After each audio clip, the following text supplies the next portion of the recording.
Harka fuune kam jirtu kabajamtoota daawwattoota keenya kun tibbana biiroo kominikeeshinii Oromiyaatiin dhiyaatudha. Tibbana keenya har'aatiin dhimmoota hawaasummaa, dinagdee fi siyaasaa kan biyyaaf kan naannoo qabannee dhiyaanneerraa hanga addisee taanaatti nu waliin tura. Damee hundaan indastiriiwwan gurguddoon uumamaa jiru jedhanii Ministeerri Muummee Itoophiyaa Dr. Abiy Ahmed. Ministeerri Muummee Dr. Abiy Ahmed dhimmoota magaalummaa fi misooma kooriidarii televezyiinii Qaanaa waliin turtii taasisaniin ibsaniiru. Ministeerri Muummee Dr. Abiy Ahmed wayita kana hojimaanni biizinasii kanaan dura ture investorotaa fi mijataa akka hin turre yaadachiisanii yeroo ammaa kana fooyya'aa jiraachuu fi jijjiiramni qabatamaan galmaa akka jiru ibsaniiru. Waggoottan dura galiin daldala alaa damee indastirii irraa argamu doolaara miliyoona 200 fi miliyoona 50 kan hin caalle yaadachiisanii yeroo ammaa kana indastiriiwwan daldala alaa galii olaanaan argamsiisaa jiraachuu kunis akka salphaatti kan hin dhufne ta'uu ibsaniiru. Madda anniisaa soolaaraa 5 gara hojiitti galuu fi gariin isaanii oomisha isaanii gabaa alaaf dhiyeessaa akka jiran eeruun bara dhufu soolaara qofarraa gariin doolaara biliyoona 1 ni argama jechuun dubbataniiru. Warshaaleen Itoophiyaa keessa jiran dandeettii guutuun osoo oomishanii oomishtummaan dachaan akka guddatu Dr. Abiy kan ibsan torban kana keessa.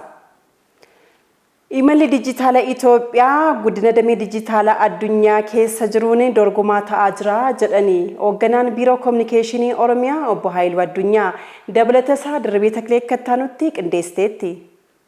Imalli dijitaala Itoophiyaa guddina damee dijitaalaa addunyaan keessa jirtuun dorgomaa ta'aa jira jedhan hoogganaan biiroo kominikeeshinii Oromiyaa obbo Haayiluu Addunyaan. Biiroon kominikeeshinii Oromiyaa odeeffannoo naannichaa olaantummaan bulchuu, maqaa gaarii naannichaa roga gaariin ijaaruu, walamantaa gaarii mootummaa fi uummata gidduu akka jiraatu taasisuuf hojjechaa jira jedhan.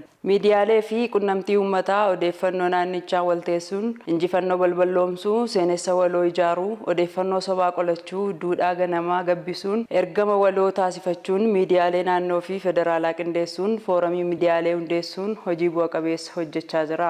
Haaluma kanaan biiroon kominikeeshinii Oromiyaa hojiiwwan foorumii miidiyaalee fi qunnamtii uummataa ji'oottan 9 kan bara kanaa bakka hooggantoonni miidiyaalee fi qunnamtii uummataa argamanitti geggeessaa jira. Saganticha irratti haasawaa kan taasisan obbo Haayiluu Addunyaa jaarraa 21ffaa bulchiinsa odeeffannoo ammayyaa ragaa haqa qabeessaan ijaaramee fi qaqqabummaa isaa amansiisaa ta'e kan barbaadu ta'uu ibsaniiru. Biiroon kominikeeshinii Oromiyaas akka dhaabbataatti ergama kana dhugoomsuuf odeeffannoo naannichaa akka hoogganuuf itti kenname roga hundaan dijitaalessuun odeeffannoo qulqullina qabuu fi walta'aa ta'e tajaajilamaaf qaqqabamaa taasisuuf xiyyeeffannoon hojjechaa jiraachuu eeraniiru. Sirna hooggansa odeeffannoo dijitaalaawwan odeeffannoo caasaalee kominikeeshinii sadarkaan jiru irraa walitti qabuu bira kan darbee hariiroo miidiyaalee dhaabbilee mootummaa fi uummata waliin jirus sadarkaa olaanaatti kan ceesisu ta'uu kan ibsan torban kana keessa.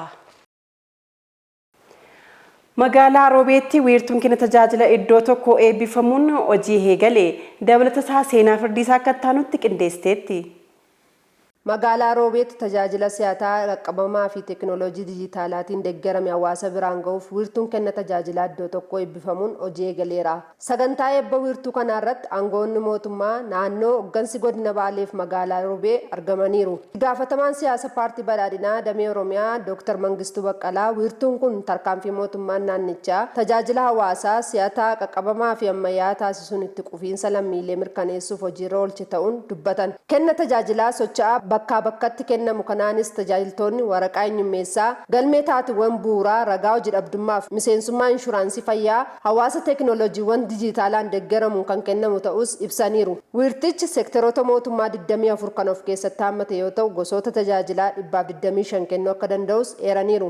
Wiirtuun kun dhaqqabummaaf bu'a qabeessummaa tajaajiltoota kennamanii caalmaatti ol guddisuuf tajaajiltoota foddiiwwan wiirtuu keessatti kennamuun cinatti bakkaa bakkatti socho'uun tooftawwan akka e-service diriirsuun lammiileen bakka jiranitti deddeebii fi dhamaatii tokko malee tajaajila dijitaalaa akka argatan kan taasisu kan dubbatan torban kana keessa.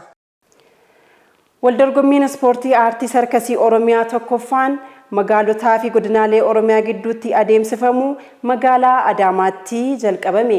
Dabalatasaa Biraanuu Tarrafaa Kattaanutti qindeesseera.